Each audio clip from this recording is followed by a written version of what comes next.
Hello friends, नमस्कार। जय Jagannath. Manorama recipe रे आपण मानकु स्वागत करुच्ची।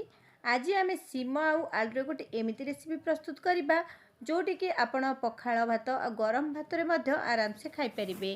ताहले डेरी न करी चलंतु रेसिपी टी स्टार्ट करवा। एठी मु नै जाइछि किछि सीम। एबे सेतरे देदबा गोटे आलू और गोटे बाइगण। एबे आमे कोन करबा ना ताकू भल भाबरे 2-3 थर सीम टिकु आमे धोई नबा। सीम को धोई नेला परे एमे आमे सीम को काटिबा। सीमर तल और ऊपर अंश एमती काटिकी ता एमती सिरा गुड़िक बाहर करि नेबे, नहले खाइला बेले जमा भी भल लागिबनी। सिर गुड़िक काढ़ी आमे ताकू 2 खंड करी काटि नबा। और सीम काटिला परे निश्चय गोटे थर आपण चेक कर नेबे, नहले कारण सेतिरे बहुत पोक थांती। आपण सीमटे को चेक कर नेबे। एई प्रोसेस रे मु सब सीम गुड़िको काटी नौची। आज रेसिपीटी जदि आपण मानकु भल लगे गोटे सुंदर कमेंट दबा सहित चैनल को सब्सक्राइब करने जमार भी भूलें। आशा करछि रेसिपीटी मध्य आपनको भल लागिबो। सीम आलू बाइगण और टमाटो को मु काटी रखिछि। कड़ाई रे तेल देला परे सीम और आलू को आमे दे दबा। एबे सेतिरे लूण और हळदी देई सीमटी को टिके समय भाजी नबा। एटी सीमटी को जदि आमे टिके एमती लूण हळदी देई भाजी नौचे आम सीमटी तरकारी रे खाइबा पई भल लागिबो। देखो सीमटी को ये किसी समय भाजी हाँपाई छाड़ दूची। आ सीमटी आमर ये भाजी गला और तार सब पानी अंश सुखीगला। एबे आम सीमटी को गोटे प्लेट को काढ़ी नबा। एबे कड़ाई रे गोटे चमच तेल देला परे सेथिरे आमे पंचफुटण और सुखिला लंका दबा। पंचफुटण फुटीगला परे काटी रखिथिबा पियाज को दे दबा। पियाज रे आमे अल्प टिके लूण देई पियाज टिकु आमे एठी भाजीबा। पियाज टिकु एठी बेसी समय लाल लाल करी भाजीबा किछि दरकार नै। टिके हल्का भाजी गला परे आमे सेतिरे दे दबा कुटी रखिथिबा अदा रसुण और कंचा लंका देकी आमे ताकू किछि समय टिके भाजी नबा। टिके रसुणर कंचा बास्ना गला पर्यंत। एठी देखंतु सब जिंस को टिके समय भाजी नेला परे काटी रखिथिबा टमाटो को दे दबा। और एबे सेतिरे लूण दे दबा।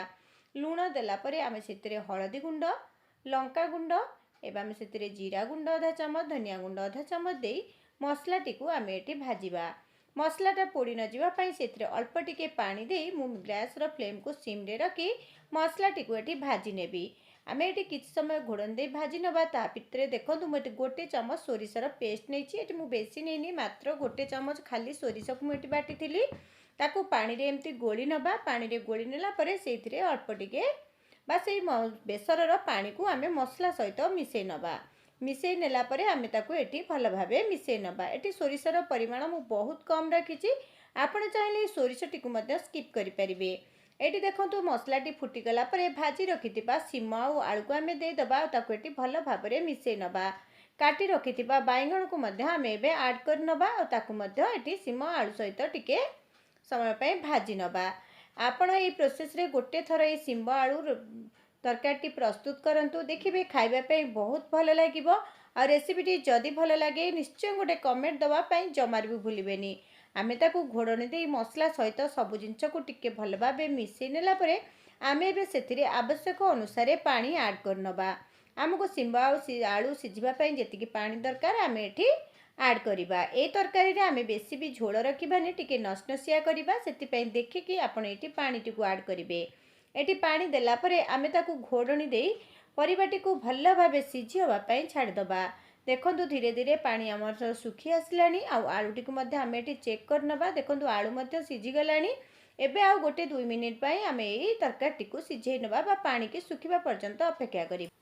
सीम आलूर एई तरकारी आपण पखाल भात, गरम भात सबुतिरे खाइबा पई भल लागिबो। आशा करछि रेसिपीटी आपण मानको भल लागिथिबो।